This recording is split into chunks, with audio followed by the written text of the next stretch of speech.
নমস্কার বন্ধুরা, বাংলা রসুই ঘরে আপনাদের সবাইকে স্বাগত। বন্ধুরা, এখন গরম পড়ে গেছে, গরমকাল মানে কিন্তু আমের সময়। তো এখন যেহেতু কাঁচা আমের সময়, এই গরমে কাঁচা আম দিয়ে টক ডাল, টক টক আমের চাটনি, এগুলো খেতেই কিন্তু ভালো লাগে। এগুলোই মুখে রুচি আনে, গরমে অন্য কিছু খেতে ভালো লাগে না। তো আমি ভাবলাম আপনাদের সঙ্গে একটা টক টক চাটনির রেসিপি শেয়ার করি, যেরকম বিয়ে বাড়িতে খোসা শুদ্ধ হয় সেই রকম। তো চলুন শুরু করি।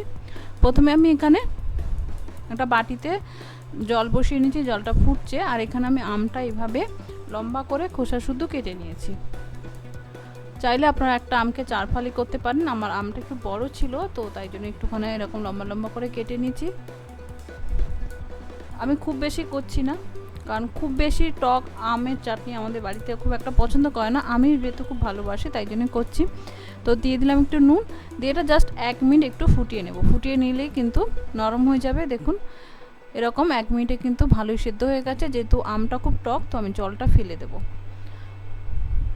এবার এদিকে একটা কড়াইতে নিয়েছি সর্ষের তেল 1 চামচ মতো। চাটনিতে কিন্তু খুব বেশি তেল লাগে না, তাও আমার একটু বেশি হয়ে গেছে, আর চাইলে একটু কম দিতে পারেন। দিয়ে দিলাম একটা শুকনো লঙ্কা আর একটু সর্ষে। আমি এখানে সর্ষে ফোড়ন দিলাম।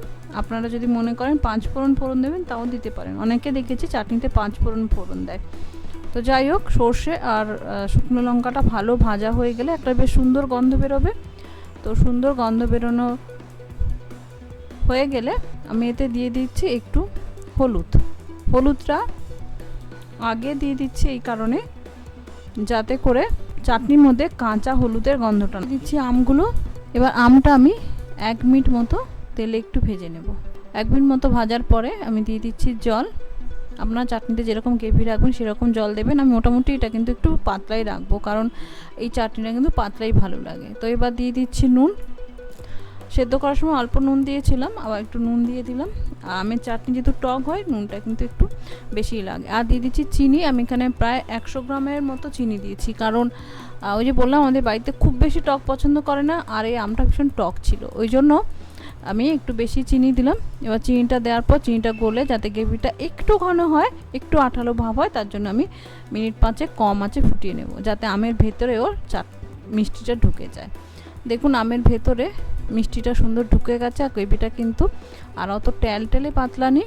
বিয়েবাড়িতে কিন্তু এরকমই হয়, খুব ট্যালটেলে পাতলাও না, আবার এও না, বিশেষ করে দিনের বেলা যে চাটনিটা হয় বিয়েবাড়িতে। এবার এখানে আমি একটা স্পেশাল মশলা দিয়ে দিচ্ছি, সেটা হলো একটু মেথি, একটু সর্ষে, একটু শুকনো লঙ্কা আর একটু মৌরি দিয়ে গুঁড়ো করে নিয়েছিলাম, সেটা দিই। আপনারা চাইলে এখানে 5 ফোড়নও গুঁড়ো দিতে পারেন, তারও কিন্তু সুন্দর একটা স্মেল বেরোয়। আমার মামি 5 ফোড়ন গুঁড়ো দিয়ে চাটনিটা করতো। 5 ফোড়ন গুঁড়োটা নামানোর আগে দিয়ে করতো, ভীষণ সুন্দর টেস্ট হতো। আমার কিন্তু ওটাও খুব ফেভারিট। তো ভাবলাম এটা যেহেতু আমার শ্বশুরবাড়িতে এইরকমই করে, তো আমি এরকম করলাম।